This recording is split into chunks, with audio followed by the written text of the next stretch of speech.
My favorite genre in movies, and I love movies, is action adventure. And one of the things that often happens in these action adventure movies is that there is a bomb. There's a bomb that's going to explode. And so the heroes, the protagonists, have to come and they have to defuse it. They have to turn it off. They have to somehow stop the timer. But when they come, they may run to get there. But once they're there, they move slow. They move slow because they're around a bomb. And bombs make messes. And bombs can kill you. And so they take their time. It almost always works out. In fact, I can't think of one movie I've ever seen where the bomb goes off. The problem is in real life is that our words, our speech, has the ability to become a bomb, and they go off all the time. We were filming, and Daniel said, hey, you know what, have a more upbeat cadence. But it's hard for me because when I look at this passage, I'm reminded of how I fall short. This is probably one of my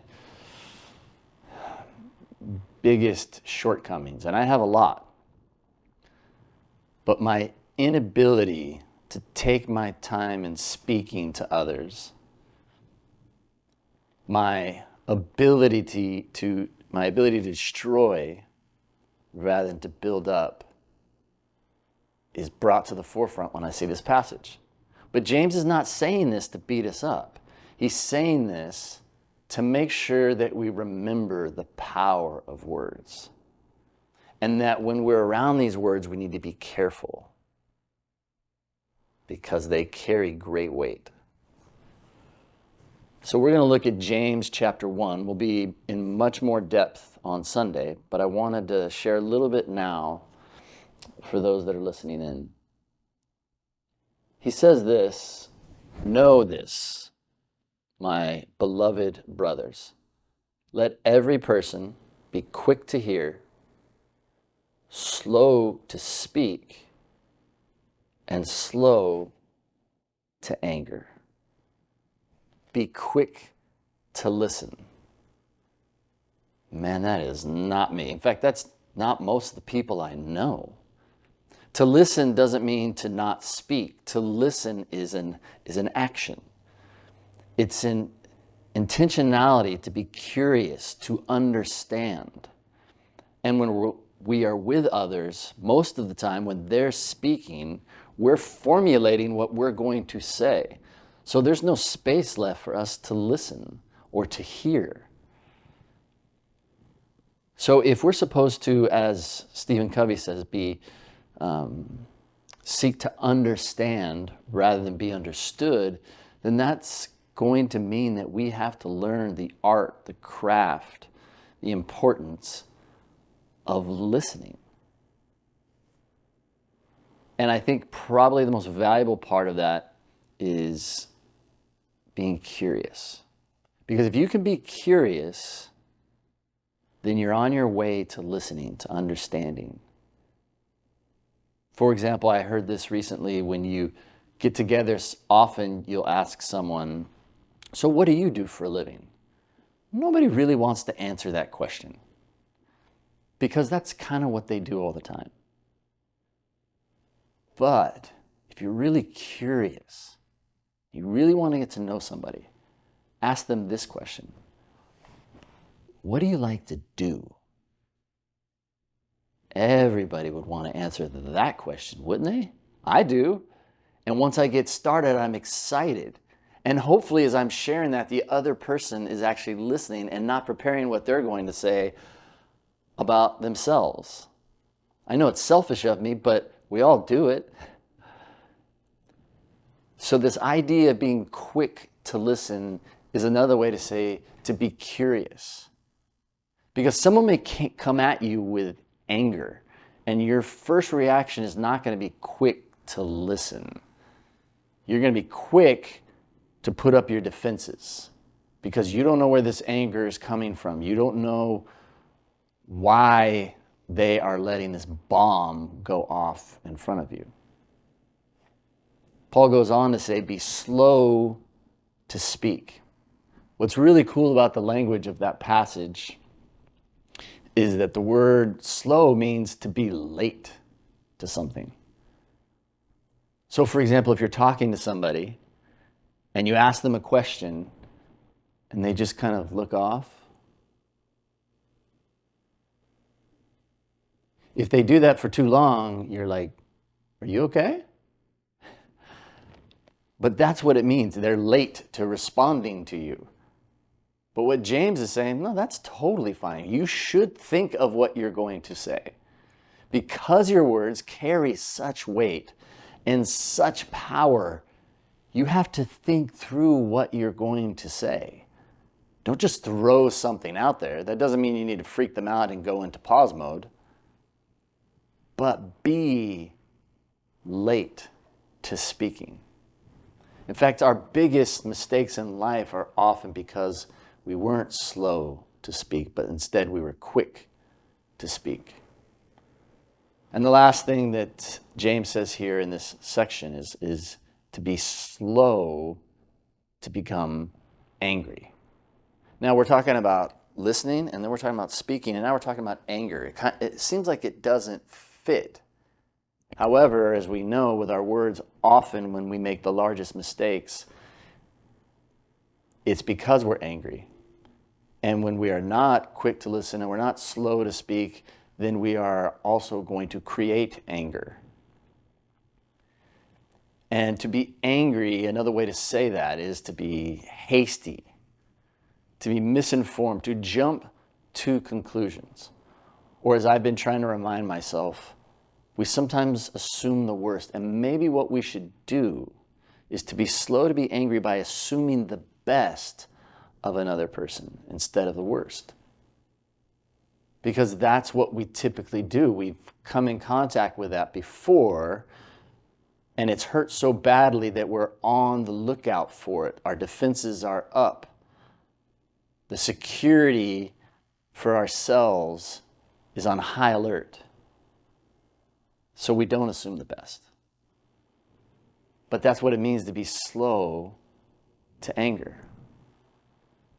Now, to bring this into the real world, and I'll head towards closing with this, we have to think of the words and their power in this way.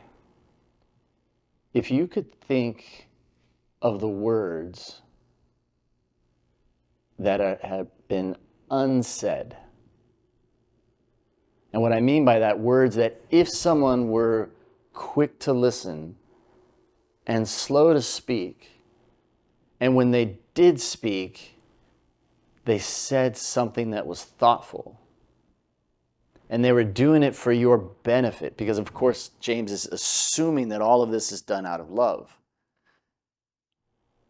then you would say things to others such as, I'm proud of you. I love you. How many of you not only get life from those words, but have pain in your life because someone has not said that to you, that you would expect that from? These words are powerful. And we have the ability to use them for good, but we also have the ability to create explosions and to cause damage. And I like what Andy Stanley says about this. He says, the source determines the weight of the words. And so as a father or a mother or a sibling or a grandparent or as a boss or as a dear friend, your words carry even more weight. If there's somebody I don't know and they walk up to me and say, I'm proud of you, that's nice, but I don't know them, and they probably don't know me. So source determines the weight or the power. And there are words from sources that haven't been said.